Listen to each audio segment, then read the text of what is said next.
औज़ु बिल्लाहि मिनश शैतानिर रजीम बिस्मिल्लाहिर रहमानिर रहीम अल्हम्दुलिल्लाहि रब्बिल आलमीन व सल्लल्लाहु अला मुहम्मदिन व आलिहि तय्यबीन ताहिरीन अल मासूमीन व लअनतुद दाइम अला अदाइहिम अजमईन मिनल आन इला क़ियाम यौमिद्दीन अल्लाहुम्मा सल्लि अला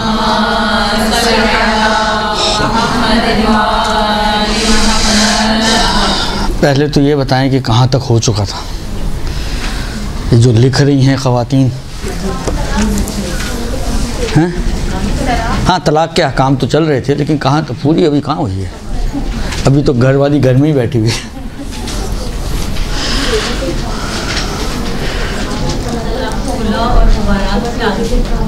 खुला और मुबारात से शुरू करना है, वो अभी तक नहीं पढ़ा था। हो खुला और मुबारात से असंत।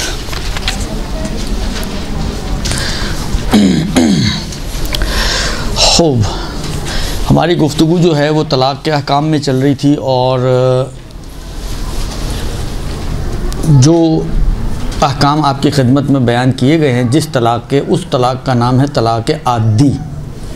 आइन अलिफ दाल ये आदी यानी नॉर्मल तलाक़। ये लफ्ज़ जो इस्तेमाल होता है ये खुला, अच्छा अब मैं गलत ही बोलूँगा ताकि आपकी समझ में आ जाए।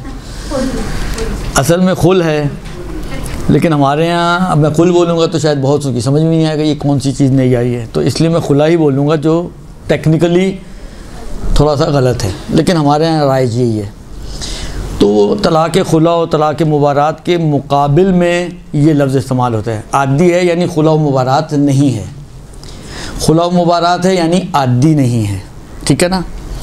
अच्छा, जो बुनियादी फ़र्क है इन दो में और इस एक में, एक तरफ हमारे आदी तलाक़ यानी नॉर्मल तलाक़, उसके मुकाबिल में खुला और मुबारात, इन दोनों में जो एक बुनियादी फ़र्क है वो ये है कि ये वाली जो दो तलाक़ें हैं खुल और मुबारात, इसके अंदर एवज़ होता है, इसके अंदर एवज़ होता है, जबकि आदी तलाक़ में कोई एवज़ वग़ैरह नहीं होता। ये एक सबसे बुनियादी फ़र्क है। सीगों का फ़र्क है वो अपनी जगह पर है, लेकिन जो जिसको कहीं दोनों का ज़ाती डिफरेंस अगर हम देखना चाहें कि जिससे दो अलग अलग ज़ातें बन जाएं, दुरुस्त, वो ये है कि आदी तलाक़ में एवज़ नहीं होता, एवज़ यानी मुआवज़ा, और खुल हो या मुबारात हो इन दोनों में एवज़ होता है। ये माल एवज़ हैं, वो बग़ैर एवज़ है। यही से इनका मेन डिफरेंस ये बनता है इन दो और उस एक कैटेगरी का। बस जहाँ पर भी एवज़ वाली तलाक़ होगी वो आदी नहीं होगी, क्योंकि आदी में एवज़ होता ही नहीं है, और जहाँ पर भी बग़ैर एवज़ वाली तलाक़ होगी वो मुबारात और खुल नहीं हो सकती, इसलिए कि वो एवज़ के साथ होती हैं। तो ये एक बुनियादी डिफरेंस दोनों में आ गया, ये एक बात। अब हम अभी तक जितने भी अहकाम बयान हुए हैं वो तकरीबन शराइत के एतबार से हों, तलाक़ देने वाले की शराइत, तलाक़ लेने वाले की शराइत, सीगे की शराइत वग़ैरह वग़ैरह वग़ैरह, जो भी बातें अब तक आई हैं वो सारी की सारी तलाक़ आदी के हवाले से थी। उधर कहीं कोई मुआवज़े की हमारी गुफ्तगू नहीं हुई, दुरुस्त। आज से जो बात शुरू हो रही है वो तलाक़ खुल व मुबारात में है। और अच्छा, ये दोनों एक चीज़ में कॉमन है और एक चीज़ में दोनों में फ़र्क है, यानी खुल या मुबारात, दोनों में जो कॉमन चीज़ है वो ये है कि दोनों में मुआवज़ा होता है। अब मुआवज़े के अंदर कुछ प्लसेस और माइनसेस हैं कि क्या होना चाहिए, कितना ले सकता है, कितना नहीं, वो एक अलग बहस है जो बाद में आएगी। लेकिन ये कि मुआवज़ा होना चाहिए, ये खुल में भी है, ये मुबारात में भी है। यानी बग़ैर मुआवज़े के ना खुल बनती है ना मुबारात बनती है। तो जो इन दो तलाक़ों को के अंदर कॉमन चीज़ है, मुश्तरक चीज़ है, वो है मुआवज़ा। और जो इन दो तलाक़ों को आपस में एक दूसरे से जुदा करने वाली चीज़ है, जो इनका यूँ कहें कि इफ्तराक और इनकी जुदाई का सबब जो चीज़ बनती है वो ये है कि खुल में नफ़रत सिर्फ बीवी की जहत से होती है कि बीवी इस शौहर के साथ नहीं रह सकती, बीवी इस शौहर से नफ़रत रखती है। शौहर नफ़रत नहीं रखता, शौहर को इस औरत से कोई मुश्किल नहीं है, वो रह सकता है इसके साथ, लेकिन ये औरत है जो इसके साथ नहीं रह सकती। तो तनफ़ुर, नफ़रत, अब ये खुद ये कि नफ़रत कितनी होनी चाहिए, उसके असबाब क्या होने चाहिए, ये एक बहस है जो आएगी इंशाअल्लाह, क्योंकि ये बहुत इंपॉर्टेंट बहस है हमारे माशरे के हिसाब से। तो ये तनफ़ुर अगर वन साइडेड हो और वो वन साइडेड भी बीवी वाली तरफ से हो तो ये होती है खुल, और अगर तनफ़ुर टू साइडेड हो, ये शौहर इस बीवी के साथ रहना नहीं चाहता, इससे नफ़रत रखता है, वो बीवी इस शौहर से नफ़रत रखती है, तो वो बन जाती है मुबारात। तो दोनों में अगर आप गौर करें तो एक चीज़ में दोनों कॉमन है और एक चीज़ में दोनों में इफ्तराक व इख्तलाफ है। जिसमें दोनों कॉमन है वो ये है कि दोनों में एवज़ होना चाहिए, और जिसमें दोनों में इफ्तराक है वो तनफ़ुर है कि तनफ़ुर अगर वन साइडेड और वो भी बीवी वाली साइड पे हो तो खुल है, और अगर टू साइडेड हो तो वो मुबारात है। अब यहाँ पर एक सवाल पैदा हो सकता है, बीवी की तरफ से तनफ़ुर हो वन साइडेड और अगर सिर्फ शौहर की तरफ से हो तो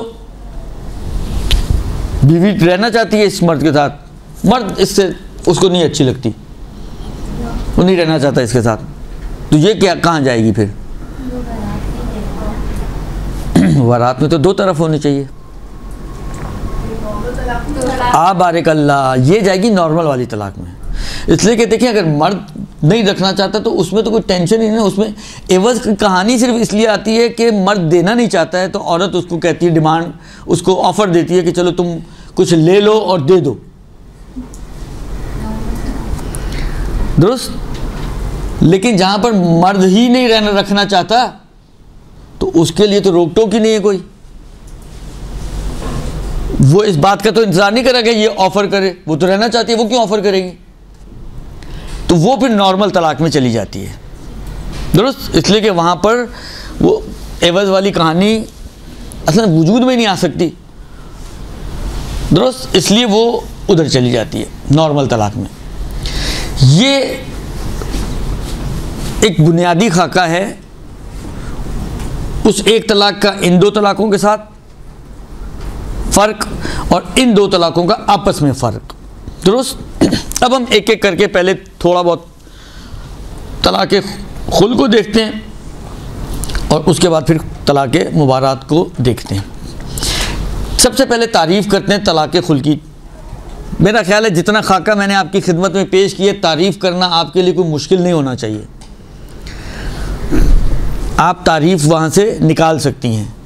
अच्छा, इसको एक चीज़ और ज़हन में रखें क्योंकि एक मतलब बाद में आएगा, उसका डिफरेंस समझने के लिए ये मतलब ज़रूरी है जो मैं बताने जा रहा हूँ।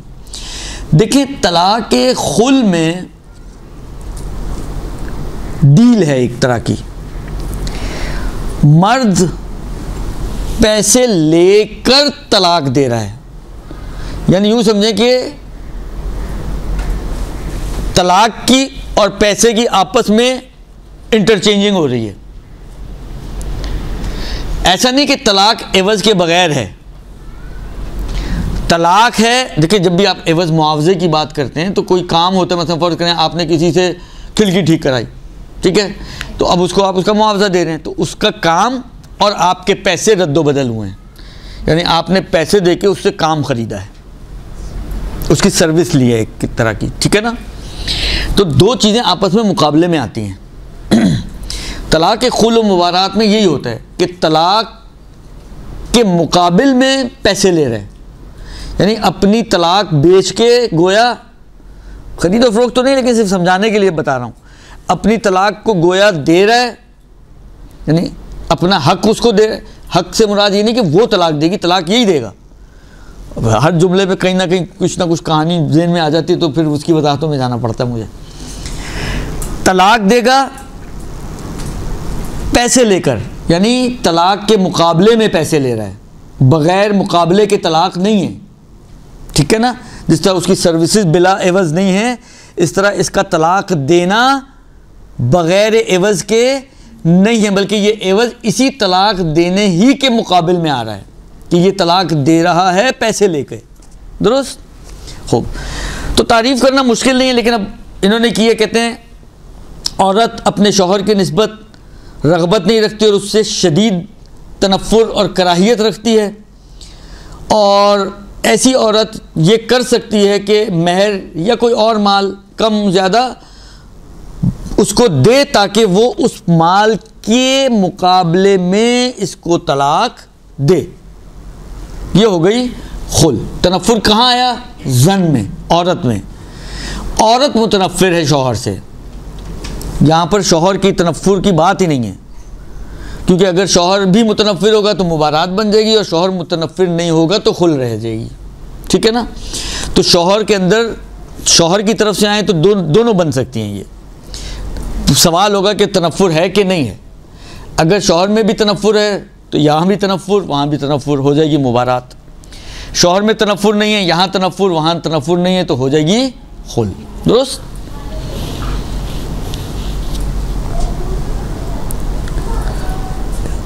तलाक़ खुल की शराइत। कहते हैं कि तलाक़ खुल में पिछली जितनी भी सारी शराइत बयान की गई हैं, औरत हैज़ के आलम में ना हो, क्या कहते हैं, 2 गवाह होने चाहिए, सही अरबी में सीगा पढ़ा जाना चाहिए, वगैरह वगैरह वगैरह, जो भी अब तक हम पढ़ चुके हैं शराइत तलाक़ आदी की, कहते हैं वो सारी शराइत तलाक़ खुल में भी हैं। वो पिछली सारी शराइत तलाक़ खुल में भी हैं, प्लस खुल की कुछ अपनी ज़ाती शराइत भी हैं। मतलब फ़र्ज़ करें पीछे अगर हमने 5 शर्तें पढ़ी हैं तो वो 5 तो हैं ही हैं। अब ये 5 मिसाल है, सिर्फ हो सकता है 7 हों, मुझे याद नहीं है, 5 हों, 7 हों, 6 हों, 4 हों, जितनी भी हों, बिल फ़र्ज़ अगर 5 हैं तो वो 5 तो इसमें ही हैं, लेकिन 5 से हटकर मसलन तकरीबन 3 शर्तें और भी हैं, तो वहाँ 5 हैं अगर आदि में, तो खुल में कितनी हो जाएंगी? 8 हो जाएंगी। दुरुस्त? प्लस वो प्लस होते हुए ये शर्तें प्लस होंगी। सिर्फ यही शर्तें नहीं हैं कि हम कहें कि बस यही 3 हैं, बाकी हो ना हो कोई फ़र्क नहीं पड़ता, नहीं, वो भी हैं प्लस ये 3 भी हैं। अब वो 3 क्या हैं? वो जो हैं वो तो पीछे आप पढ़ चुके हैं, आप अपने लिखे हुए की तरफ रुजू कर सकते हैं, तौज़ील मसाइल की तरफ रुजू कर सकते हैं, ये पीछे मौजूद हैं। अब जो इसकी ख़ास शर्तें हैं वो क्या हैं? पहली शर्त वही जो अर्ज़ किया कि औरत शदीद कराहियत रखती हो और तनफ़ुर रखती हो शौहर से। अभी तनफ़ुर का मेयार बयान करेंगे आगे जाके कि तनफ़ुर कितना हो।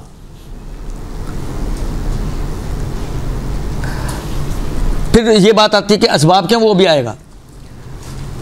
लेकिन फ़र्ज़ करें अब मैं ये मसला समझाने के लिए मैं थोड़ा सा आगे वाले पॉइंट से भी फ़ायदा उठाना चाह रहा हूँ, उसको यहाँ ला रहा हूँ। देखिए तनफ़ुर का मेयार ये है कि तनफ़ुर इतना शदीद हो कि ये औरत जो हुकूक ज़ौजियत हैं उस मर्द के निस्बत इस औरत पर किसी भी हाल में उनको अंजाम देने पे तैयार ना हो कि मैं इसके साथ ये काम नहीं कर सकती। तो बात आपने सुनी होगी, मैं मर जाऊंगी मगर मैं इसके साथ नहीं जाऊंगी, इसके पास नहीं रहूंगी। वो एफएल टावर से कूदने को आसान समझती है इस मर्द के साथ रहने की निस्बत, या इसके साथ मतलब एक बिस्तर पे सोने की निस्बत। यानी इस पे वाजिब है ना कि देखें, औरत के वाजिबात में से एक वाजिब ये है कि जब भी मर्द डिमांड करे, उससे अपनी ख्वाहिश का इजहार करे, वो अपने आप को पेश करे उसके लिए। ये नहीं करेगी, ये यानी खुदा की मुखालफत करेगी, इसका मतलब है खुदा की मुखालफत पर राज़ी है लेकिन इसके साथ एक बिस्तर पे जाने के लिए राज़ी नहीं है। इतनी शदीद नफ़रत हो, अगर इतनी शदीद नहीं है तो वो खुला नहीं बनती। ये हज़ारों केस ऐसे हैं तलाक़ खुला के कि जिसमें ये प्रॉब्लम है। लड़की से आप अलग से पूछें, कहती है मुझे को ये सुधर जाए तो मुझे रहने में कोई मुश्किल नहीं है, यानी उसके पास कोई तनफ़ुर वाली चीज़ नज़र नहीं आती है। अच्छा, एक बहुत ही बड़ा अलमिया वही वाली बात है, मैं पहले भी कई दफ़ा इस पर बोल चुका हूँ, मैं अब दोबारा नहीं बोलूँगा, लेकिन बात आई है तो चुप भी नहीं रहूँगा। वो ये कि मुझे ताज्जुब होता है उन माँओं पे या उन बापों पे कि जो बजाय इसके कि बेटी को रग़बत दिलाएं, तरग़ीब दें कि घर को ना छोड़े, घर को बसाए, वो घर को बसाने और घर पे रहने की बजाय औरत को यानी बेटी को, जिसको कहें शय देते हैं, बेजा शय, कि छोड़कर आ जाओ हम पाल लेंगे तुम्हें। देखें, एक्सट्रीमिस्ट बनना कहीं पे भी अच्छा नहीं है। ये पुराने ज़माने के जुमले थे, हमारी बड़ी अम्माएँ वगैरह कोट भी किया करती थीं। एक दफ़ा नजफ़ी हॉल में दर्ज दे रहा था, वहाँ पे भी कुछ बुढ़ी ख़वातीन बैठी थी, उन्होंने भी ये बात कही कि हमारे अम्मा अब्बा तो ये कहा करते थे कि डोली गई है, जनाजा निकलना चाहिए वहाँ से। ना इतना ज़्यादा इंसान को शिद्दत पसंद हो जाना चाहिए कि वो बेचारी पिटती रहे, कुटती रहे, मारें खाती रहे, जुल्म सहती रहे, इसलिए कि अब्बा ने कहा जी जनाजा निकलना चाहिए, तो जनाजा ही वाकई निकले, वहाँ पर पंखे से झूल जाए, छलांग मार ले, एसिड पे। इतना भी नहीं होना चाहिए कि इतना आप टाइट दरवाज़ा अपने घर का बंद कर दें कि कोई उसके पास, उसको कोई ऑप्शन ही नज़र ना आ रहा हो सिवाय खुदकुशी के। और ना इतनी शय होनी चाहिए कि वो छींक मार के आ जाए तो आपको कोई बात नहीं, रुक जाओ यहाँ पे, मैं तुम्हें पाल लूँगा। अरे भाई कब तक तुम बैठे रहोगे?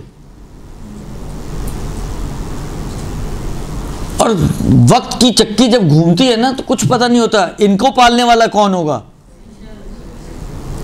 आज तुम इतनी बातें कर रहे हो, मैं तुम्हें पाल लूँगा, तुम्हारी 2 रोटियां मुझ पर भारी नहीं है, कल को ये पता नहीं 2 रोटियों के लिए कहाँ कहाँ भटक रहा होगा। लिहाजा न करें ये काम, न उस तरफ के एक्सट्रीम तरफ जाएं, यानी एक दरमियानी एतदाल का रास्ता रखें कि अगर कोई खुदा ना खास्ता वाकई बच्ची के साथ ऐसे मजालिम हो रहे हों, यानी आप मुझे एक बात बताएं ना, एक बच्ची साइकी हो जाए, पागल हो जाए, बाप इस पे राज़ी है।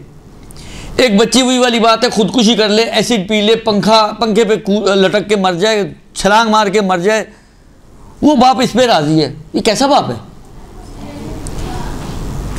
ना ये होना चाहिए और ना वैसा बाप होना चाहिए कि वही वाली बात है, वो कुछ हो ना हो, छींक मारे तो कहे उठ के आ जाओ, तुम्हारी सास ने छींक कैसे मार ली, ये भी नहीं होना चाहिए।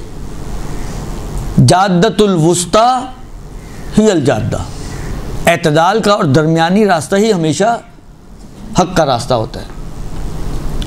उसको इतनी गुंजाइश उसके पास होनी चाहिए कि कल को ऐसे मजालिम उसके पास ऊपर हो रहे हो कि ये वाकई पागल हो जाएगी, वाकई खुदकुशी कर लेगी, तो ये अपने घर तो आ सके वापस। और इतना भी दरवाज़ा खुला नहीं होना चाहिए कि कुछ हो या ना हो, ये उठ के फ़ौरन हर दूसरे दिन यहाँ पे ही बैठी हुई हो। तो एक दरमियानी रास्ता बापों को भी, घर वालों को भी अपनाना चाहिए। और बच्चियाँ भी इतनी बेसब्री ना बने कि छोटा सा थोड़ा सा काम करना पड़ गया, थोड़ा सा काम ज़्यादा हो गया तो आप कहीं जी सूटकेस उठाए और घर पहुँच गए अम्मा के। बच्चियाँ भी इतनी बेसब्री ना बने। आप खुद अपनी अम्माओं और अपनी अम्माओं से ऊपर की अम्माओं के हालात पढ़ें और देखें और सुने तो उन्होंने किस तरह की सख्तियों में गुजारे किए। फिर मैं अगेन वही कहूँगा कि सही है, उन्होंने बाज़ जगह पर तो उन्होंने भी बेजा गुजारे किए। उसकी वजह यह है कि वो दरवाज़ा इतना टाइट बंद किया हुआ था अब्बा ने, उनके पास ऑप्शन ही नहीं था कोई।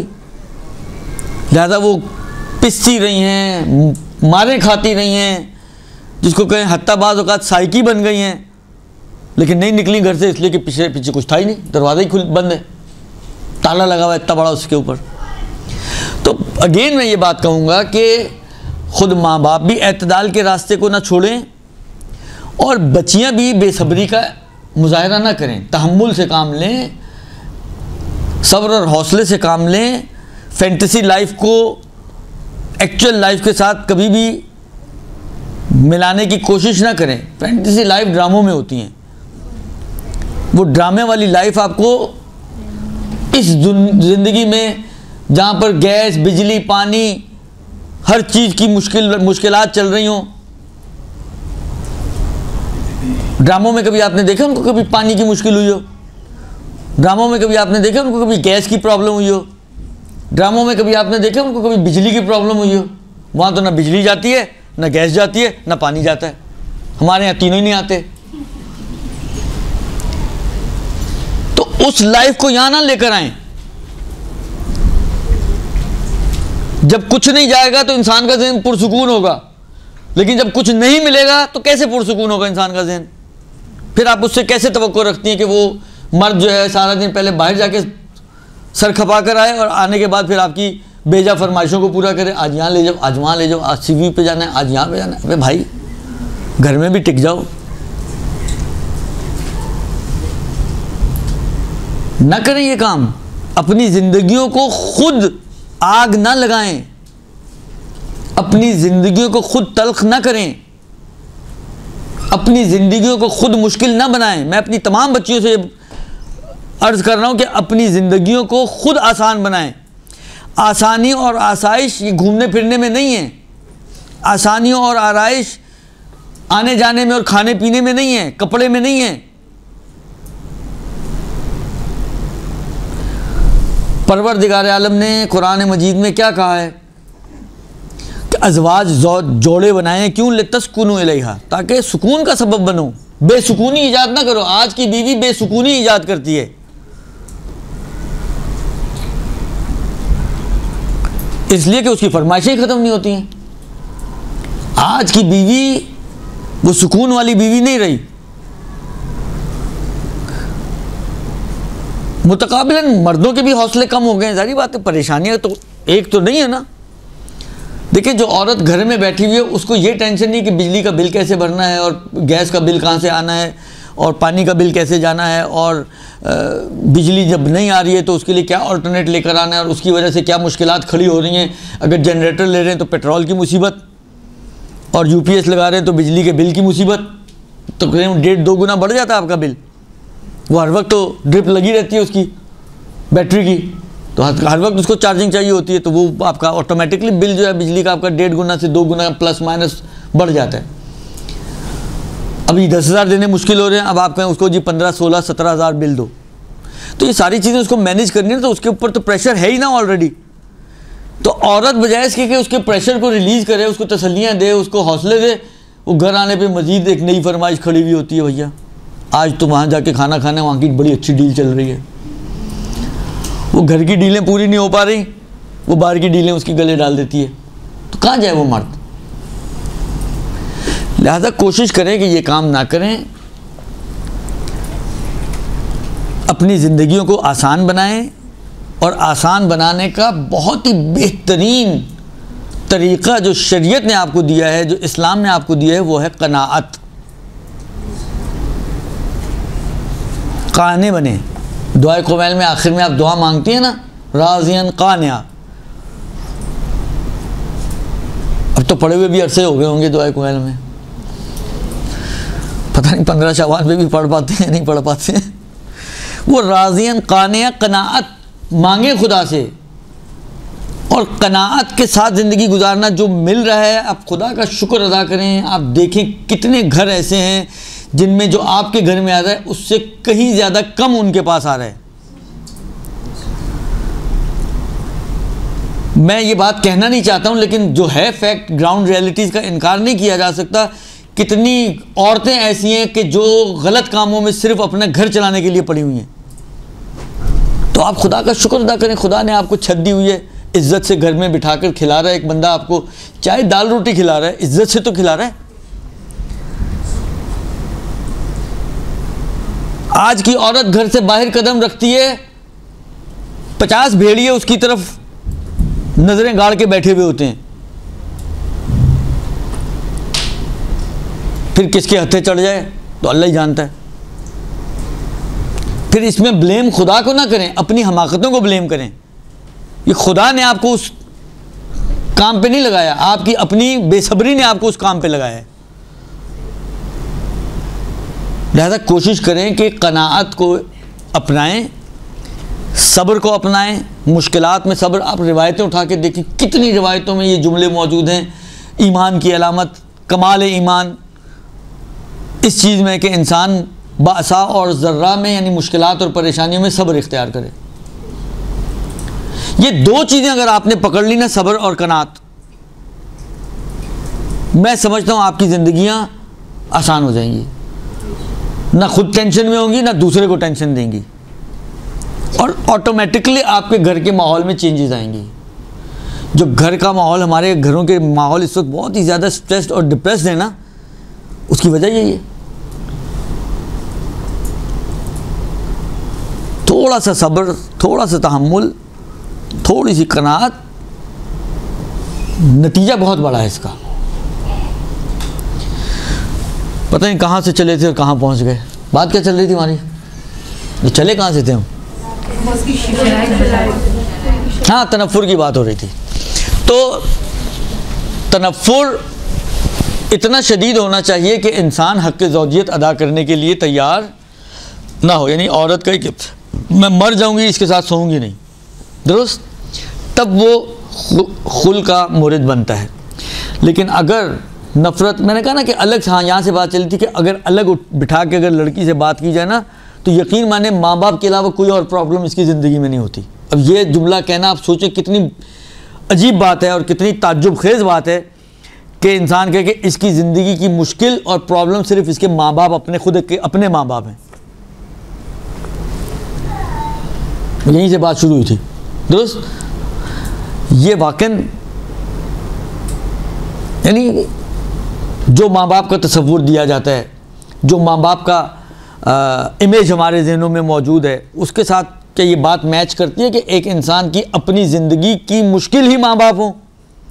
इसलिए कि यही नहीं चाहते कि ये बसे, वो चाहती है बस नहीं। कितने केसेस मेरे पास आए हैं, लड़की चाहती है, लड़का कहते सिर्फ मुझे आधा घंटा लड़की के साथ बिठा दें, ये घर आ जाएगी, लेकिन माँ बाप बैठने नहीं देते। माँ बाप बैठने नहीं दे रहे एक आधे घंटे के लिए उनको, के जो वैसे ही मियाँ बीवी हैं वो भगा के भी लेके जा सकता है, लेकिन माँ बाप नहीं बैठने दे रहे। ये कैसे माँ बाप हैं? यानी इस किस्म के माँ बाप ने वाकई माँ बाप का इमेज ही ख़राब कर दिया। वो जो एक बहुत ही मोहब्बत, बहुत ही रहमत, बहुत ही उल्फत वाला इमेज था ना माँ बाप का औलाद की निस्बत, वो सारा बेड़ा गर्क कर दिया इस किस्म के माँ बाप ने। मैं कितने केसेस ऐसे जानता हूँ, उसमें यानी मुझसे अगर आप पूछे तो कसूरवार सिर्फ माँ बाप हैं।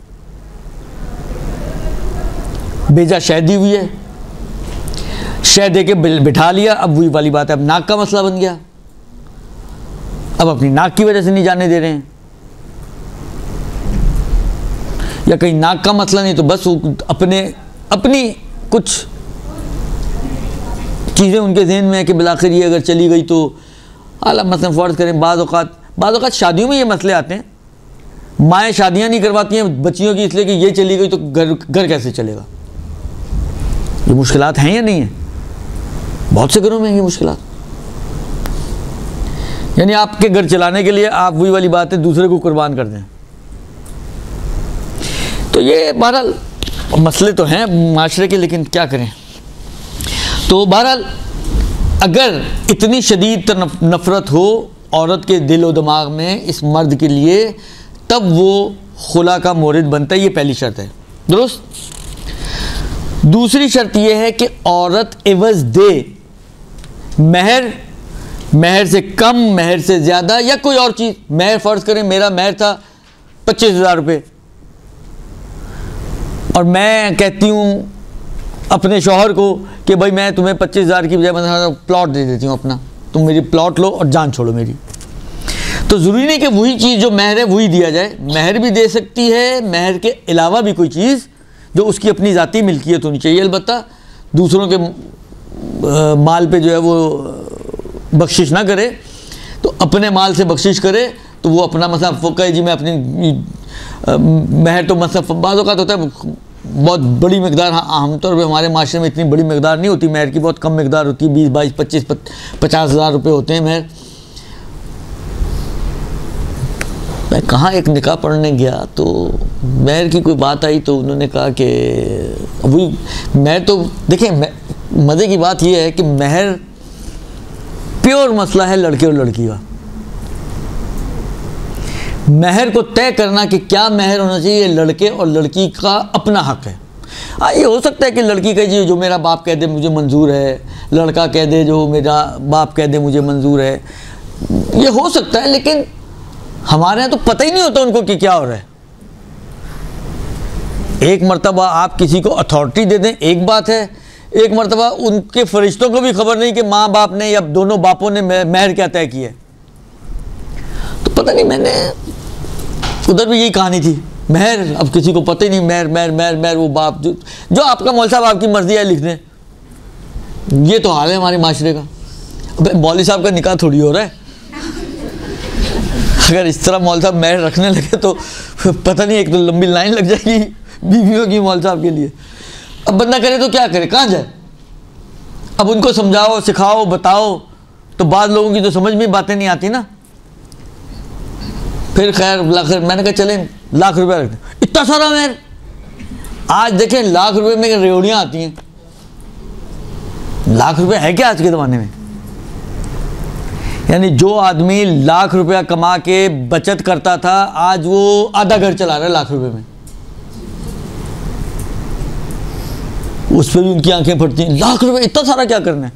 अच्छा, एक इसकी शायद वजह ये भी है कि एक और गलतफहमी यहाँ की, इस चीज़ की बेस एक और गलतफहमी बनती है, वो ये कि हमारे यहाँ तो महर का मतलब ये होता है कि बस रखना है, कुछ लेना वेना, डिमांड विमांड, ऑन डिमांड लिखा हुआ होता है, कुछ किसी को कुछ नहीं पता क्या कहानी है। और अगर कहीं आप मांगने की बात कर रहे हैं तो समझे आपने तलाक मांग ली। महर मांगना इज इक्वल टू तलाक मांगना। तो हमने तो अपनी बच्चियों को, ये बाद लोगों का सोच ही होती है कि हमने बच्चियों को तलाक के लिए थोड़ी शादी कर रहे हैं उसकी, कि जो वो मांगेगी तो क्या फ़र्क पड़ता है, 5,000 हो या 5 लाख हो, मांगना तो उसने है ही नहीं। वो उनके ज़हन में ये चीज़ें होती हैं, क्योंकि उनका ख्याल ये कि मांगा यानी तलाक मांग रहे हैं। हमारे यहाँ कॉन्सेप्ट है कि तलाक के मौके पे महर दे के खुदा हाफिज करना होता है, जबकि ऐसा तलाक का महर का आपस में कोई लिंक नहीं है कि तलाक के ही मौके पे महर देना चाहिए। ऑन डिमांड का मतलब यह है कि जब औरत मुतालबा करे। और आपको एक फिक्री मसला बताऊं, खतरनाक है लेकिन है। ऑन डिमांड महर में, और देखें वैसे मैंने अभी मसला बताया कि औरत को जब मर्द ख्वाहिश का इजहार करे, औरत पर वाजिब है कि वो अपने आप को पेश करे। सिर्फ ये एक मोर्द है जहाँ पे औरत मर्द को रोक सकती है। ऑन डिमांड महर हो, पहली रात घूंघट उठाने के बाद वो फ़र्ज़ करें ख्वाहिश का इजहार करे, कहे पहले मेरा महर दो फिर मैं करने दूंगी कुछ काम, ये कर सकती है। लेकिन इस मोर्द के अलावा औरत को ये हक़ नहीं है कि वो एक दफ़ा मतलब फ़र्ज़ करें मसला हक़ ज़ौजियत अदा हो गया तो अब कहे अगली दफ़ा, तो अगली दफ़ा की कहानी ख़त्म, चैप्टर क्लोज़ हो गया। वो पहली दफ़ा ऑप्शन था, ऑप्शन पे अमल कर लेते तो कर लेते, नहीं किया तो वो ऑप्शन हो गया ख़त्म। तो कहने का मकसद ये है कि तलाक का और महर का आपस में, हाँ ये रिश्ता ज़रूर है कि जब तलाक दी जाती है तो महर दिया जाता है अगर नहीं दिया गया हो। लेकिन अगर औरत महर मांग ले तो इसका कभी भी ये मतलब नहीं कि वो तलाक मांग रही है आपसे। इस एंगल से इन दोनों का आपस में कोई रिश्ता नहीं है। महर मांगना तलाक मांगने के बराबर नहीं है। या अगर शौहर महर देना चाह रहे तो आप समझें ले भैया ये तो तलाक देने लगा मुझे, ये भी ऐसा कुछ नहीं है। औरत मांग ले तो भी मुश्किल नहीं है, मर्द दे दे खुद से तो भी मुश्किल नहीं है भाई। और मर्द के ऊपर ये कर्जा होता है महर असल में, इसीलिए आप विरासत के अहकाम में आता है कि अगर मर्द ने महर अदा नहीं किया हुआ और उसका इंतकाल हो जाए तो जिस तरह उसके दूसरे कर्जे उतारे जाते हैं, निकाले जाते हैं, उसके माल से महर भी अलग किया जाएगा, इसलिए कि उसके ऊपर कर्जा होता है। एक बंदा सोचता है यार मैं अपनी गर्दन पे क्यों कर्जा रखूं, ये लो बेगम महर, बेगम परेशान हो गई, मुसल्ले पे जाके बैठ गई, क्यों जी तलाक होने वाली है। मैंने अब सोचती रहेगी 4 दिन तो उसके ऐसे गुजर जाएंगे सोचने में कि मैंने किया क्या है, ऐसी कौन सी हरकत हुई है मुझसे जिस पे ये तलाक दे रहा है मुझे, जबकि उसके वहमो गुमान में भी नहीं होगा कि मैं तलाक देना चाह रहा हूँ। वो तो सिर्फ एक अपनी लाइबिलिटी ख़त्म कर रहा है, क्या देना तो है ही, लो जान छोड़ो मेरी, वो अपनी लाइबिलिटी उतार रहा है। औरत परेशान बैठी हुई है कि मैंने क्या कर दिया भैया कि ये क्यों मुझे तलाक दे रहा है। कोई ताल्लुक इनका आपस में तलाक में नहीं है। तो दूसरी शर्त ये हो गई कि औरत कुछ दे, एवज दे। अब चाहे महर हो, महर से कम भी हो सकता है, महर से ज़्यादा भी हो सकता है, महर के अलावा भी कुछ हो सकता है, मुंतहा वो जो चीज़ होगी वो मालियत वाली चीज़ होनी चाहिए। 4 रद्दी पेपर पकड़ा दे उसको कि ये लो पेपर पकड़ो, रद्दी पेपर, और मुझे तलाक दो, पिछले पुराने अखबारों की थड्डी ला के उसके आगे रख दे, उसका कोई फ़ायदा नहीं है। मालियत वाली चीज़ होनी चाहिए, ठीक है, जिसकी कोई वैल्यू हो। और तीसरी शर्त यह है कि खुला का जो मखसूस सीगा है वो पढ़ा जाए। खुला का एक मखसूस सीगा है जिसमें लफ्ज़ खुल आता है, वो पढ़ा जाए, और उसमें इसी एवज़ का भी तज़किरा होता है। एक सीगे की बात बाद में हम करेंगे अगर ज़रूरत पड़ी, वरना तीसरी शर्त यह है कि मखसूस सीगा जो खुला का है वो पढ़ा जाए। यानी जो नॉर्मल तलाक का सीगा ना, नॉर्मल तलाक का सीगा अगर आपको याद हो अर्ज़ किया था, बस हम फ़र्ज़ करें नॉर्मल तलाक में शौहर बीवी का नाम अगर फ़ातिमा तो शौहर कहता है ज़ौजती फ़ातिमा तालिक़, या ज़ौजती फ़ातिमा हिया तालिक़, तलाक हो गई, चैप्टर क्लोज। एक 4 लफ्ज़ों का जुमला पढ़ा उसने, 40 साल की रिश्ता ख़त्म। लेकिन खुला में ऐसा नहीं है, सिर्फ इतना टुकड़ा काफ़ी नहीं है, बल्कि खुला का ख़ास सीगा पढ़ा जाता है, उसमें बज़ल का भी तज़किरा किया, यानी इस एवज़ का भी तज़किरा किया जाता है कि मैं तुम्हें तलाक दे रहा हूँ उस माल के मुकाबले में कि जो तुमने मुझे दिया है। मैंने कहा ना ये मुकाबला होता है तलाक का और माल का, तो दोनों चीज़ों का तज़किरा किया जाता है, तो वो वाला सीगा पढ़ा जाए। ये तो इनकी समझें आउटलाइन हो गई। अब पहला जो मसला है कि कराहत, उसका मैंने मयार तो आपकी खिदमत में अर्ज़ कर दिया। अब असबाब कराहत, यानी ये जो तनफ़ुर है, आया कोई ख़ास इसकी वजह है कि इस वजह से नफ़रत हो तो, या नहीं, तो कुछ असबाब इन्होंने बयान किए हैं। कहते हैं कि कराहियत की वजह यह भी हो सकती है कि मसलन बदसूरत इंसान है, दुरुस्त, या बॉडी बिल्डर नहीं है, बॉडी अच्छी नहीं है उसकी, दुरुस्त, पहलवान बॉडी नहीं है, बहुत ही कमज़ोर किस्म का इंसान है, या उसकी बद अखलाक इंसान है, बात करने की तमीज़ नहीं, दुरुस्त, या ये कि नशई है, या ये कि इंतहाई फ़कीर आदमी है जिसकी बिना पर मैं ऐसे फ़कीर आदमी के साथ मैं नहीं रह सकती भैया, मेरा गुजारा नहीं है, दुरुस्त। ये सारी वो, या और दूसरी जो ज़ाती खुसूसियात होती हैं, मतलब साफ़ सुथरा नहीं रहता, बदहाल रहता है हमेशा, कोई भी जो उसकी ज़ाती खुसूसियात होती हैं, ये चीज़ें सबब बन सकती हैं कि इसके अंदर एक नफ़रत ईजाद हो, इतनी नफ़रत कि इतने मैले कुचैले के साथ मैं बिस्तर पे नहीं जा सकती बसलन, दुरुस्त। तो वो जो है खुला का सबब हो सकता है एक। इसी तरीके से जो औरत के जो मुस्तहब हुकूक हैं उनका ख्याल नहीं रखता, मसलन क्या, मसलन औरत के मुस्तहब हुकूक में से एक हक़ ये है कि औरत के ख़र्चों में, अखराजात में वुसअत डाले। वो कहते हैं ना दांतों से दबोच के ख़र्चे करने वाला इंसान, बिल्कुल वाजिब, एक चवन्नी भी वाजिब से आपके ऊपर ज़्यादा खर्च करने के लिए तैयार ना हो। यही चीज़ सबब बन गई कि आपको उससे नफ़रत पैदा हो गई कि आप कहेंगे बाबा मैं इतने कंजूस आदमी के साथ तो मैं नहीं, मेरा गुजारा नहीं है, एक बिस्तर तो एक बिस्तर, मैं एक छत के नीचे इसके साथ नहीं रह सकती, लिहाजा ये सबब बन सकता है। या औरत के ज़ौक़ या औरत का जो सलीका है उसके मुताबिक उसकी रहन सहन नहीं है, उसके आमाल नहीं है। हालांकि मसलन अब ये आपके फेवर की चीज़ आई है यहाँ पर, जो मिसाल इन्होंने कहते हैं, मसलन फ़र्ज़ करें अक्सर औरतें जो हैं वो उनका ज़ौक़ या उनका सलीका इस बात से साजगार नहीं होता कि शौहर दूसरी शादी करे, ये चीज़ भी सबब बन सकती है। उसने दूसरी शादी कर ली, आपको नफ़रत हो गई उससे, अक्सर होता यही है। वो मुझे तो ये समझ में नहीं आता, वैसे एक सवाल है आप लोगों से, मुझे ये समझ नहीं आता इतने प्यार से रहने वाले एक दूसरी शादी पे वो प्यार एकदम 180 दर्जे का जो यू टर्न मारता है, वो कैसे मारता है कि आज प्यार था, शाम को उसने शादी की, वो प्यार तब्दील में नफ़रत हो गया। ये कैसे होता है मुझे नहीं मालूम, लेकिन अगर हो जाए तो ये भी सबब बन सकता है इस बात का कि इंसान यानी औरत जो है खुला का तकाजा करे। ये दो चीज़ें। तीसरी चीज़ जो इन्होंने बयान की है, जो वाजिब हुकूक हैं उनका ख्याल ना रखने की, मतलब नफ़का नहीं देता, या जो मुतअद्दिद ज़ौजात की सूरत में और मर्द पर वाजिब है कि वो रातों को तकसीम करे, वो तकसीम नहीं करता सही तरह से। ये वाजिब हुकूक है ना औरत के वाजिब हुकूक की अदायगी में वो कोताही करता है, जिसकी वजह से सबब बन गया कि एक नफ़रत पैदा हो गई उसको, शदीद वाली नफ़रत। तो ये भी सबब बन सकता है।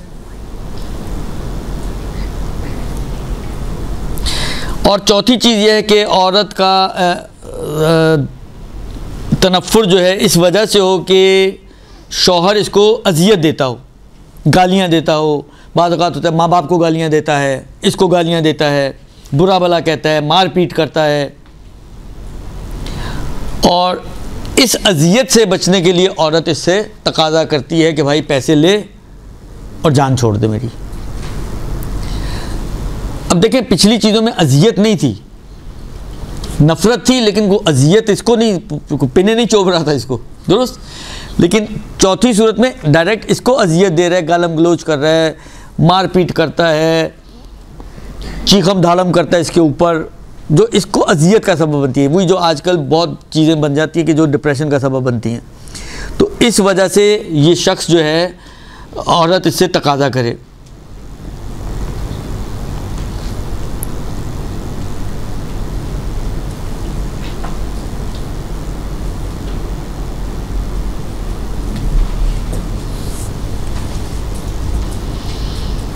एक मिनट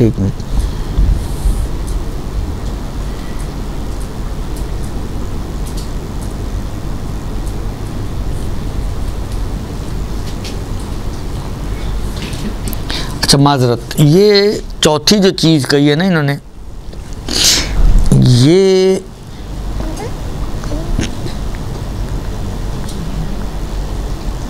अज़ियत शौहर है, यानी मंशा जो है शौहर का अज़ियत देना है, मसलन गालियाँ देना, बुरा भला कहना, मारपीट करना। और ज़न जो है इस अज़ियत से बचने की खातिर शौहर को माल देती है कि वो उसको तलाक दे, तलाक खुल दे। तो इसको इन्होंने कहा ये तलाक खुल बातिल है, ये तलाक खुल सही नहीं है। शायद ये तलाक खुल का मोरिद नहीं बन रहा अज़ियत, क्योंकि ये शायद इसमें आधी तलाक आनी चाहिए। यानी इसमें हाकिम शरअ की तरफ रुजू करेगी मसलन, और हाकिम शरअ उसको कहेगा या बंदे बन जाओ या फारिग कर दो इसको, तो वो फिर शायद वो दूसरे चैप्टर में चलेगी। तो ये तलाक खुल का मोरिद नहीं है। इसको ज़हन में रखें दोबारा से कि ये जो आखिरी पॉइंट है, अज़ियत वाला पॉइंट, गालम गलोच करना, मारपीट करना, ये सारी चीज़ें सबब बने। तो इसमें कहते हैं कि ये अगर माल देती है उसको कि तुम मुझे तलाक दे दो, तो ये तलाक खुल बातिल है। इस माल का मालिक वो शख्स नहीं बनेगा, वो शख्स इस माल का मालिक नहीं बनेगा, और ये तलाक के खुल जो है वो बातिल है। और अगर फ़र्ज़ करें उसने तलाक पढ़ भी दिए, तो ना ये तलाक खुला बनेगी और ना ही ये तलाक, क्योंकि इसका सीगा मैंने कहा ना कि ख़ास होता है, तो उस सीगे से अगर उसने पढ़ भी दिए तो वो तलाक खुल भी नहीं बनेगी और आधी तलाक भी नहीं बनेगी। यानी अगर देना चाहता है तो उसको फिर दोबारा से अलग से तलाक का सीगा, नॉर्मल तलाक का सीगा जारी करना पड़ेगा। अलबत्ता एक चीज़ हो सकती है, अब ये वो जो मैंने शुरू में कहा था ना कि बाद में एक मसला आएगा, वो जो एवज़ वाली मैंने बात की थी। देखें, एक मरतबा क्या होता है, एक मरतबा हम तलाक का और माल का मुआवजा बनाते हैं कि ये माल इस तलाक के मुकाबिल में है। एक मरतबा मैं पैसे देता हूँ उसको, औरत को देने होते हैं, औरत पैसे देती है मर्द को, लेकिन एवज़ के तौर पे नहीं, इंसेंटिव के तौर पे, जिसको कहें मुसालियत कर रही है। कहते चलो तुम एक काम करो, मैं तुम्हें महर माफ़ कर दूंगी, क्योंकि ये तलाक खुल का मोरिद तो बन नहीं रहा, लिहाजा तुम मुझे तलाक दे दो। मुसालहत कर रही है, मुकाबला नहीं बना रही। नहीं कहती है कि मैं तलाक के मुकाबिल में तुम्हें पैसे दूंगी, कहते तुम मेरी जान छोड़ दो, इस तलाक के मुकाबिल में कुछ नहीं है, तुम मेरी बस जान छोड़ दो, और मैं तुम्हारे लिए तुम मुझे फेवर दो, मैं तुम्हें एक फेवर देती हूं, और वो ये कि मैं तुमसे महर नहीं मांगूंगी, महर माफ़ कर दूंगी, या महर अगर ले चुके तो मैं महर वापस कर दूंगी। लेकिन इस महर को या इस माल को तलाक के मुकाबिल में नहीं बना रही है, ये असबाब मुसालहत है। दुरुस्त, ये मुसालहत के बाब में है कि महर के ऊपर मुसालहत कर रही है, न कि उस महर को एवज बना रही है तलाक के लिए। ये कर सकती है वो, तो उसमें जो वो सीगा पड़ेगा वो खुल का नहीं पड़ेगा, आधी तलाक का पड़ेगा। ये काम वो कर सकती है कि मुसालहत करे कि भाई जो पैसे तुमने मेरे देने हैं महर के, वो मैं तुम्हें छोड़ दूंगी, और तुम मुझे बस एक फेवर दे दो कि तुम मेरे को छोड़ दो, तुम अपने रास्ते मैं अपने रास्ते। ये हो सकता है, लेकिन मुआवजा नहीं हो सकता।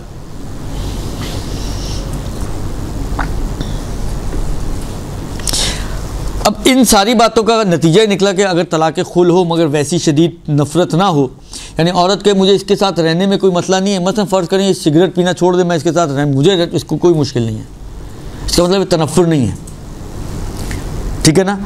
तो यहाँ पे अगर वो खुल देता भी है तो ये तलाक़ खुल जो है वो बातिल है, ना खुल बनेगी ना आदी बनेगी। दुरुस्त। और अगर माल दिया भी गया है बीच में तो वो माल का मालिक भी नहीं बनेगा।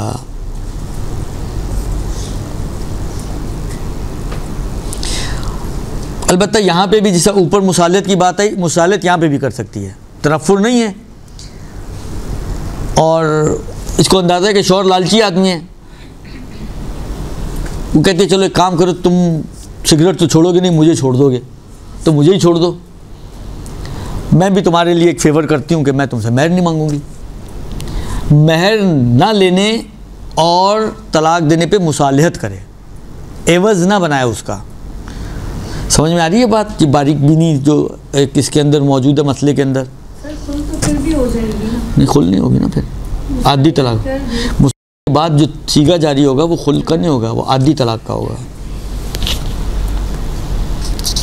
अच्छा, बाकी मैंने कुछ बातें तो पीछे जो बातें चल रही थी उसमें आ गई कि जो चीज़ होगी वो एवज़ जो होगा वो तलाक़ खुल में महर भी हो सकता है कम ज़्यादा, मतलब 5 लाख है, आपके मैं 2 लाख देती हूँ, वो 2 लाख पे राज़ी हो गया, आप वो कहता नहीं मेरे को 2 नहीं मुझे, अच्छा ये आप डीलिंग है जिस पे दोनों राज़ी हो जाएं, वो कहते 5 नहीं मुझे 7 लाख दे दो तो छोड़ दूँगा, अब 2 इसकी जेब से ज़्यादा जा रहे हैं, कहते चलो ठीक है तू जान छोड़ भाई, दुरुस्त। तो वो 7 लाख देने पे तैयार हो जाए, वो कहे नहीं मुझे पैसे वैसे कैश नहीं चाहिए, मुझे मतलब फ़र्क करिए तुम्हारा जो ये सोने का सेट है ये मुझे दे दो। अब हो सकता है वो उसी मालियत का उससे कम हो, उससे ज़्यादा हो, बिलाखिर उसकी नज़रें सेट पर हैं, सेट ले ले भाई तू जा, जान छोड़ दे मेरी। ये सब जायज़ है, बस मालियत वाली चीज़ होनी चाहिए, वैल्यूएबल चीज़। ऐसी चीज़ जिसकी कोई मालियत नहीं होती उसको एवज़ करार देना बातिल है। मालियत बस जो मालियत कहलाए कि ये इसकी कोई वैल्यू है, मैं अब यहाँ पे बोलना नहीं चाह रहा, ये आपके लिए नुकसानदेह, तो आपके लिए नुकसानदेह ना। कुछ भी मांग सकता है शौहर, कुछ भी बोला, यानी घर मांगेंगे, प्लॉट मांगेंगे, छुटकारा चाहिए तो देना तो पड़ेगा। ज़्यादा मांगे तो और कैसे? तो बैठी रहे फिर, शरीयत ने थोड़ी का तलाक ले उसको, बैठी रहे, दुआ करे, 4-6 प्राइस बॉन्ड खरीद के रखे, अल्लाह में से दुआ करे, अल्लाह में तो कोई तो निकाल दे। भाई देखिए डीलिंग है जिस पे भी आप पटा लें, अब मैं ये जुमला बोलना नहीं चाह रहा था लेकिन आप लोगों ने मजबूर किया ये जुमला बोलने पर। डीलिंग है जो भी जहाँ पे भी डील सेट हो जाए, आप हुनरमंद हैं तो मुफ्ते में डील कर लें, लेकिन मुफ्ते में चलेगी नहीं, कुछ ना कुछ तो एवज़ होना चाहिए। हाल आप 10,000 में डील कर लें, अगर हैं हुनरमंद तो दिखाएं हुनर अपना, और नहीं है वो हुनरमंद है तो वो जितने में भी आपको फंसा ले। आखिर देखें एक डील है, देखें डील है जिस पे दोनों पार्टीज राजी होनी चाहिए। हाँ, मुबारात में ये कहते हैं कि महर से ज़्यादा नहीं हो सकता, तो फिर आप भी ऐसी हरकतें शुरू करें कि उसके अंदर भी नफरत ईजाद हो ताकि ये मुबारात बन जाए, तो फिर मैक्सिमम उसकी उड़ान जो है वो महर तक होगी। अब देखें, जो बातें मैं नहीं कहना चाहता हूँ आप लोग वो मुझसे कहलवाती हैं। खूब महर में भी तो हैसियत देखी जाती है ना कि मर्द की इतनी हैसियत है, इसका लेवल है, तो उस हिसाब से महर। कोई हैसियत नहीं है, शर्त कुछ भी हो सकता है। महर और आज के वो राज्य और वक्त के हिसाब से जो रखा जाता है उसमें भी तो हैसियत ही बयान की जा रही है। देखें हैसियत, इसमें औरत को जब आप मुझे ये बताएं, आज की मैंने अभी कुछ अर्सा पहले 5,000 रुपये पे निकाह पड़ा है, कौन सी औरत की हैसियत है 5,000 रुपये की? तो मासी की भी हैसियत शायद 5,000 रुपये की ना हो, ये तो फिर आज़ाद औरत है। कहने का मकसद है कि महर वगैरह में हैसियत एतबार नहीं है। महर में और ये एवज़ वगैरह में जो चीज़ मोतबर है वो ये है कि जो भी चीज़ हो वो मालियत रखती हो, वैल्यूएबल हो। नॉन वैल्यूएबल चीज़ें महर और एवज़ वाक़ई नहीं होती हैं। सर हम जो ये सुनते हैं कि उसने ये शर्त लगाई कि वो नमाज़ पढ़ेगा बच्चे तो ये मेरा हक महर है, तो कहीं से यानी फिजिकल चीज़ होनी चाहिए या ये शर्त भी? नहीं, फिजिकल ज़रूरी नहीं है, लेकिन ये कि वो नमाज़ पढ़ेगा ये तो महर, ये तो सही नहीं है। उसको तो वैसी नमाज पढ़नी चाहिए। मुअय्यन होना चाहिए महर को। हम तलाक से महर में आ गए वैसे। कोई भी वैल्यू आखिर उसमें उसका तो कबाड़िया निकलेगा ना। $1,400, $1,600, $1,200, इससे ज़्यादा कितनी जान लेंगी उसकी। जो भी महर हो मुअय्यन होना चाहिए, पता होना चाहिए, मुशख्खस और मुअय्यन कि ये चीज़ मुझे देनी है, ठीक है ना, ये चीज़ मुझे देनी है। मसलन फ़र्ज़ करें आप कहते हैं 5 तोले, जैसे खोजों में होता है स्टैंप लगी हुई होती है, 5 तोले प्योर गोल्ड। अब वो 5 तोले प्योर गोल्ड एक मुशख्खस चीज़ है ना, प्योर है यानी 22 और 21 कैरेट का नहीं है। 5 तोले है यानी 4 और 6 नहीं है। दुरुस्त, मकदार भी मालूम है, क्वालिटी भी मालूम है, ये काफ़ी है। उसके लिए ये ज़रूरी नहीं कि 5 तोले का कोई सिक्का हो और कहीं ये महर है, ये भी हो सकता है, लेकिन गर्दन पे भी लिया जा सकता है। मतलब एक कुल्ली चीज़ है कि जिसको आप गर्दन पे ले रहा है शौहर कि मैं इतना तुम्हें पे करूँगा, ये भी हो सकता है। खुलासा ये कि महर वैल्यूएबल चीज़ होनी चाहिए। अब वैल्यूएबल में जो मिनिमम वैल्यूएबल चीज़ जहाँ पे आके उसकी कोई वैल्यू बनती है, वहाँ से लेकर ऊपर जितनी भी बन जाए कोई मुश्किल नहीं है। आपस की म्यूचुअल अंडरस्टैंडिंग होनी चाहिए। तो सर ये म्यूचुअल अंडरस्टैंडिंग नहीं हुई कि इतने सूर्य हिफ्ज़ कर लो, वो हिफ्ज़ करना तो उसकी क्या वैल्यू है? लाइफ हिस्ट्री में ऐसा माशरे में तो बहुत कुछ होता है। आपने माशरे में ये भी देखा होगा कि हक के तलाक दे देते हैं, जबकि बातिल है। माशरे को छोड़ें, आप शरीयत की बात करें ना, आप शरीयत में क्या होता है। खूब, इसके बाद जनाब अली हज और ज़ियारत हो सकती हैं, हो सकती हैं। आजकल तो खाली हजी माशाल्लाह उसकी कमर तोड़ देगा। हो, एक शर्त ये होगी कि वैल्यूएबल हो, दूसरी शर्त उस एवज में ये है कि वो ऐसी चीज़ हो जिसका सामने वाला मालिक बन सकता हो, क्योंकि शरीयत में कुछ चीज़ें ऐसी हैं कि जो शरई तौर पर इंसान उसका मालिक नहीं बनता, जैसे शराब, जैसे कुत्ता, जैसे सूअर। अच्छा, सूअर एक इस्लाम से हटकर अगर आप देखें तो एक वैल्यूएबल जानवर है, कुत्ता भी बिलाखिर उसकी एक वैल्यू होती है, लेकिन ये आप कहें जी वैल्यूएबल तो है, ये उर्फ़ी वैल्यू है, उसकी शरई वैल्यू नहीं है। उर्फ़ी भी होनी चाहिए और शरई भी होनी चाहिए। लिहाजा अगर कोई कहे जी मैं बहुत ही कीमती किस्म की शराब ये महर, तो ये काफ़ी नहीं होगा, ये बातिल है।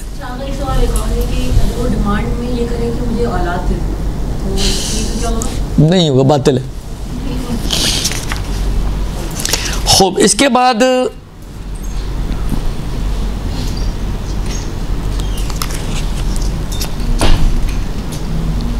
तीसरी शर्त यह है कि मखसूस सीगा पढ़ा जाए। अब नॉर्मली क्योंकि हम लोग खुद तो तलाक़ें पढ़ते नहीं हैं, वही मौलवियों का मसला है, तो ये सीगे की बहस करने का यहाँ पर कोई ख़ास फ़ायदा नहीं है। बस ये ज़हन में रखें कि तीसरी शर्त सीगे की है। इसको छोड़ते हुए हम आगे चलते हैं। ये हो गया हमारा खुल। मुबारात, तलाक़ मुबारात कहते हैं कि ज़न और शौहर दोनों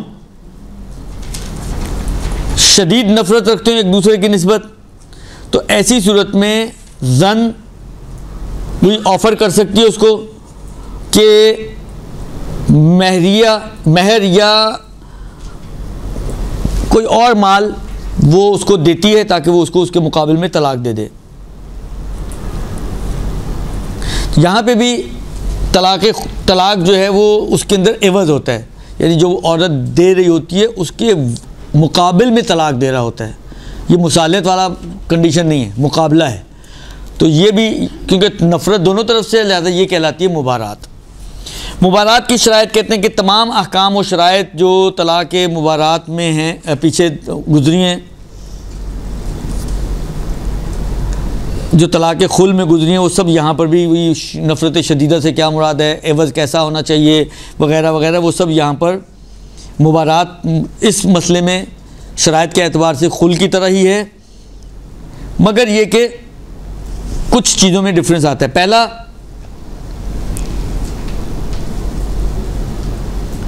माल जो दे रही है औरत तलाक के मुकाबिल में, उसको महर से ज़्यादा नहीं होना चाहिए, बल्कि एहतियात मुस्तहब यह है कि महर से कम ही हो, महर जितना भी ना हो। तो महर से ज़्यादा तो हो ही नहीं सकता यहाँ पर, या मुबारात में है कि महर से ज़्यादा नहीं हो सकता।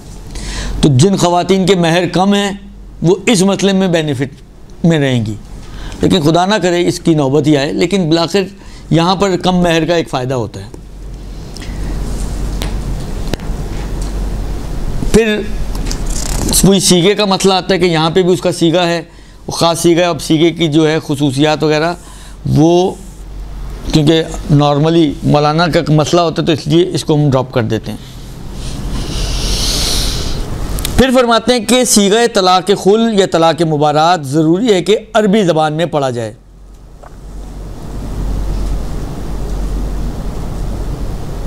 लेकिन तलाक देखिए, मैंने कहा ना कि इसके अंदर असल में वो कुछ तो मसले हमने ड्रॉप कर दिए मौलाना की वजह से।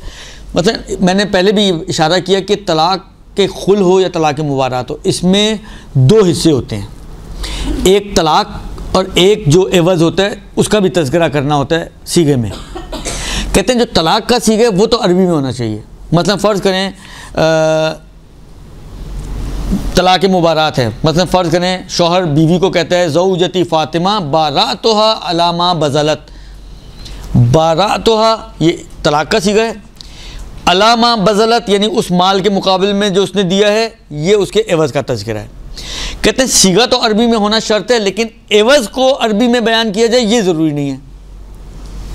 एवज़ को आप अपनी ज़बान में भी कह सकते हैं, मतलब ये कहे बारातुहा ज़ौजती फ़ातिमा बारातुहा उस एवज़ के मुकाबिल में जो उसने मुझे दिया है, उर्दू में भी चल जाएगा ये, लेकिन सीगा जो है वो अरबी में होना चाहिए। दुरुस्त?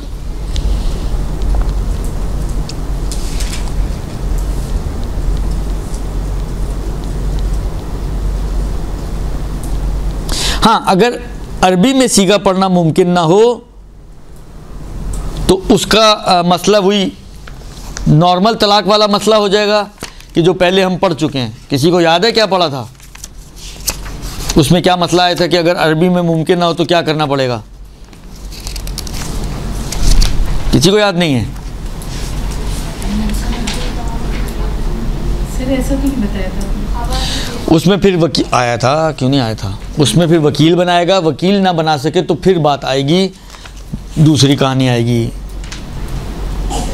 यानी अगर वकील भी ना बना सके तो वो इसी अल्फाज के मुतरादिफ उर्दू, इंग्लिश, गुजराती, पश्तो, पंजाबी और जो दूसरी ज़बानें हैं उसमें पढ़ सकता है। बस पहले मरहले में अरबी है, दूसरे मरहले में वकील है, तीसरे मरहले में दूसरी ज़बान आती है। यही मसला यहाँ पे भी है। दुरुस्त जी? अच्छा, इसके बाद यहाँ तक तो तलाक की बात हो गई, ठीक है जी। अब ये तो आपके ज़हनों में खाका आ चुका है कि तलाक़ खुल में या तलाक़ मुबारात में एवज़ होता है, और एवज़ कौन देता है? औरत देती है। दोनों तलाक़ों में एवज़ औरत देती है, ठीक है। अगर आपको याद हो, शुरू में हमने पढ़ा था कि ये तलाक़ खुल और तलाक़ मुबारात तलाक़ बाइन की किस्मों में से है। याद है किसी को? तलाक़ बाइन याद है क्या होती है? तलाक़ तो हमेशा की होती है, और क्या होती है? बाइन क्यों कहते हैं उसको? हाँ, ऐसी तलाक़ जिसमें रुजू की गुंजाइश नहीं होती।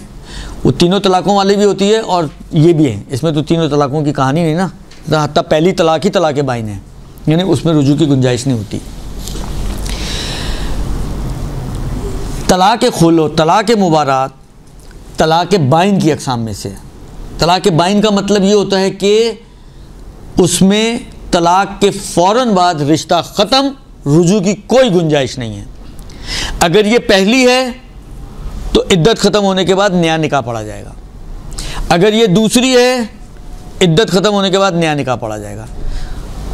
अगर ये तीसरी है तो फिर वही वाली बात है, इद्दत के बाद वही हलाले की बात आएगी, हलाले के बाद फिर नया निकाह पढ़ा जाएगा। दुरुस्त? बस तलाक़ बाइन में भी 3 तलाक़ें होनी चाहिए। मुंतहा फ़र्क सिर्फ इतना होता है कि तलाक़ रजई में इद्दत के दौरान बग़ैर सीगे के रीस्टार्ट हो सकता है निकाह, यानी आपने जैसा रीस्टार्ट किया तो वहीं से स्टार्ट हो गया जहाँ से मुनक़ते हुआ था। निकाह पढ़ने की ज़रूरत नहीं होती इद्दत के दौरान।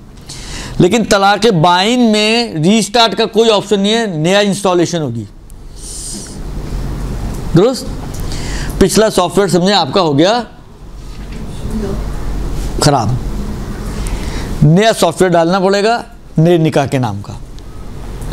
ये एक फ़र्क है दोनों में। तो तलाक़ बाइन है, नतीजतन क्या होना चाहिए कि जैसे ही सीगा पढ़ा गया रिश्ता ख़त्म, रुजू की कोई गुंजाइश नहीं है। अब अगर ये दोबारा मिलना भी चाहें तो इंतज़ार करें, इद्दा ख़त्म हो, नया निकाह पढ़ें, अगर ये पहली और दूसरी तलाक़ है तो। दुरुस्त? एक सूरत ऐसी बनती है कि ये तलाक़ चेंज हो जाती है रजी में। यही तलाक़ जो तलाक़ अभी तक बाइन थी, वो ये है कि अगर औरत जो माल देती है वो वापस ले ले, उसको बोले भाई मेरा माल वापस कर दो,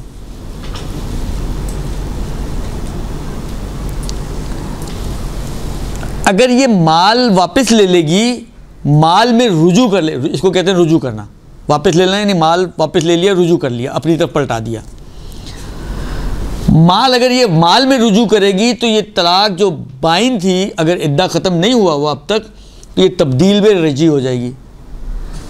तो मर्द दोबारा बग़ैर निकाह के रुजू के जो तरीक़े हैं, उन तरीक़ों में से किसी तरीके पे भी कौलन रुजू भी पहले गुजर चुका है, रुजू का कौलन भी रुजू कर सकता है, फ़ेलन भी रुजू कर सकता है, मस कर ले शहवत के साथ, बोसा ले ले शहवत के साथ, तो वो रुजू हो जाता है, तो वो रुजू कर सकता है।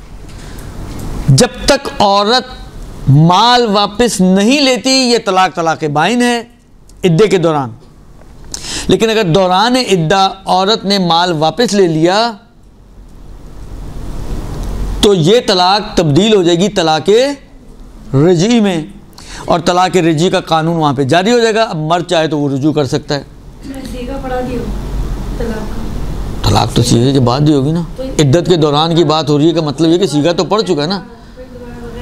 हाँ, रुजू देखें, तलाक़ रजी में जब तक इद्दा ख़त्म नहीं होती, तो पीछे पढ़ा है हमने, तलाक़ रजी में जब तक इद्दत ख़त्म नहीं होती, मर्द बीवी की तरफ रुजू कर सकता है बग़ैर नया निकाह पढ़े। अर्ज़ किया ना कि वो रीस्टार्ट हो जाता है, समझे? तलाक़ हुई, तलाक़ का सीगा पड़ा गया, तलाक़ रजी का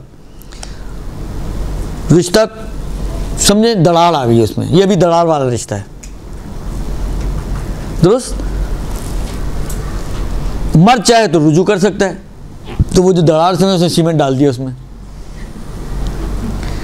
अब इसमें इसको इद्दत के दौरान रुजू करने के लिए निकाह पढ़ने की ज़रूरत नहीं है दोबारा। हाँ, इद्दत ख़त्म होने के बाद रुजू करना चाहेगा तो निकाह पढ़ना पड़ेगा, लेकिन दौरान इद्दा बग़ैर निकाह के वो इस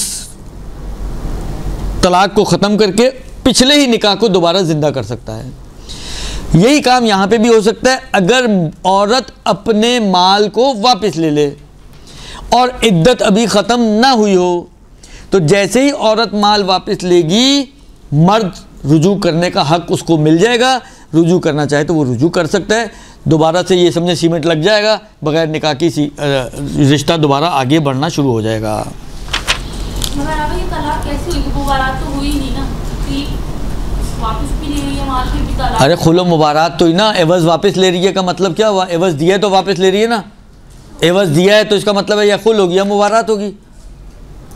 अगर जब एवज़ देगी तभी मुबारात होगी, वापस ले ले तो फिर वो तलाक कैसे हुई? तलाक तो तलाक रिजी बन जाएगी ना, तलाक तो हुई है ना, सीगा तो पड़ा गया ना, वो तलाक के रिजी में तब्दील हो जाएगी।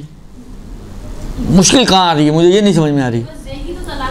भाई एवज़ देगी तो तलाक खुल कहलाएगी, बगैर एवज़ के तलाक नहीं होती क्या? ये जो 3 हफ्तों से पढ़ रहे थे वो क्या पढ़ रहे थे? हाँ तो तलाक हुई तो कह रहा हूँ, और क्या पश्तो में बोल रहा हूँ, उर्दू सलीस उर्दू में बात कर रहा हूँ आपके साथ कि अगर औरत रुजू कर ले, माल की तरफ पलटा ले, वापस ले ले, तो ये तलाक तब्दील हो जाएगी, जो बाइन थी वो तब्दील में रिजी हो जाएगी। रिजी हो गई ना, सही है। ये इब्तदाई तौर पे रिजी नहीं है, लेकिन बाद में रिजी बन गई। जब रिजी बन गई तो रिजी वाले कानून जारी होंगे। मर्द जाके कसदे लज्जत से छू लेगा तो वो वापस उसकी बीवी बन जाएगी। कुछ फरमाया आपने?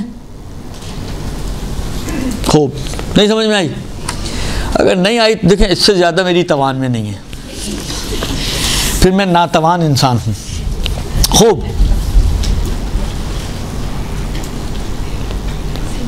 एक बार फिर विरासत में अपने जैसे बताया अभी कि जब शौहर मर जाते हैं, विरासत अगर तो अब विरासत को भी छोड़ दें। नहीं तो वो अभी तलाक की बात कर रहे हैं। की बात कर रही हूँ, तो हक महर भी उसकी विरासत में जाएगा। हक महर तो औरत का है ना। हाँ, अगर औरत मर जाएगी तो भले वो उसके माल का हिस्सा शुमार होगा और उसके वारिसों को मिलना चाहिए, भले ऐसा ही है।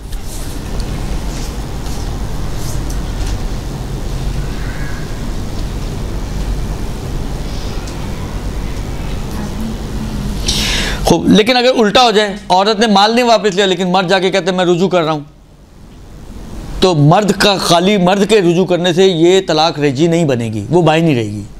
इसके इस रुजू का कोई फ़ायदा नहीं है। अगर औरत एग्री हो देखें, खाली देखें, फिर माहियत तब्दील करनी पड़ेगी ना। वो उसी वक्त रुजू बनेगा जब वो माल वापस लेगी। माल लिए बगैर दोनों रजामंद हो जाए, मियाँ बीवी राजी, तो की करेगा काजी? वो यहाँ नहीं चलेगा। यहाँ पे काजी ने जो करना था वो कर चुका है, लिहाजा यहाँ पे वो कायदा नहीं चलेगा।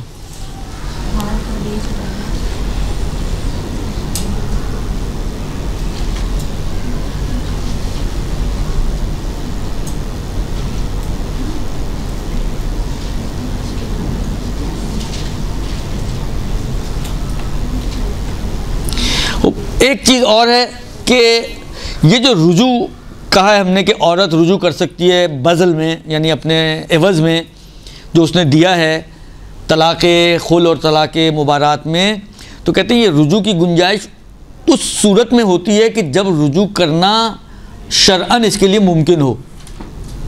मतलब बाज़ औरतें, अगर आपको याद हो, इंशाअल्लाह नहीं होगा, लेकिन कहने में क्या जाता है कि आप पीछे पड़ चुकी हैं कि बाज़ औरतों के लिए इद्दत नहीं होती। याद है किसी को? बड़ी बात है।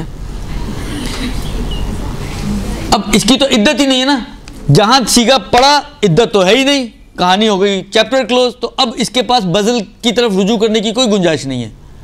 2 दिन बाद सोचे यार एम ही मैंने छोड़ा, चलो जैसा भी था तो एक साया तो था, एक बिलाखिर एक मर्द का नाम तो था।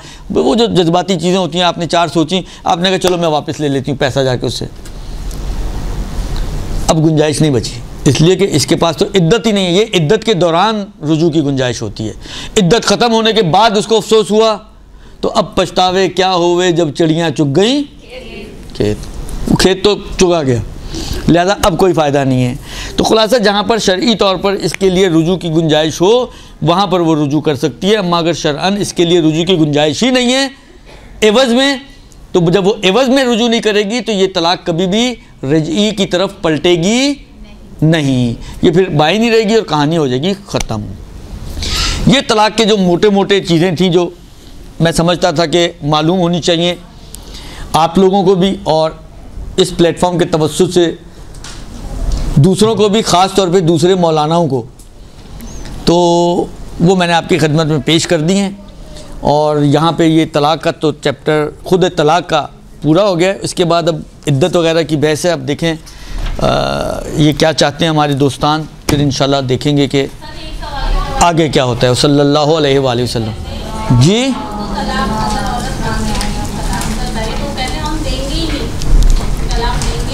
देखें अब ये एक मसला है। चलें, अगर मुझे इन्होंने कुछ मौका दिया दोस्तान ने, तो एक और तलाक है जो तलाक विलाई कहलाती है, हाकिम शरा की तलाक। और इस मैंने बताया आपको कि ये एक नया एडिशन आया आगा सिस्तानी का, फ़ारसी में, इसमें इन्होंने उसको तज़किरा किया है। तो बद नहीं है कि हम इंशाअल्लाह अज़ीज़ अगर अगले हफ्ते मैं आया और मुझे मौका दिया गया तो मैं अगले हफ्ते हाँ तलाक़ विलायती तवस्सुत हाकिम शर, अलबत्ता इसके कोई इतने ज़्यादा तफसीलात नहीं है, लेकिन यह कि इसका भी तज़किरा हो जाए तो मेरे ख़्याल में बुरा नहीं है। सल्लल्लाहु अलैहि वसल्लम। जी हाँ, वो शुरू में तो बताया था जब तलाक़ की किस्में हम पढ़ रहे थे, तो ये भी एक तलाक़ है। वो अगर मौका मिला तो देखते हैं इंशाअल्लाह अज़ीज़। सल्लल्लाहु अलैहि वसल्लम।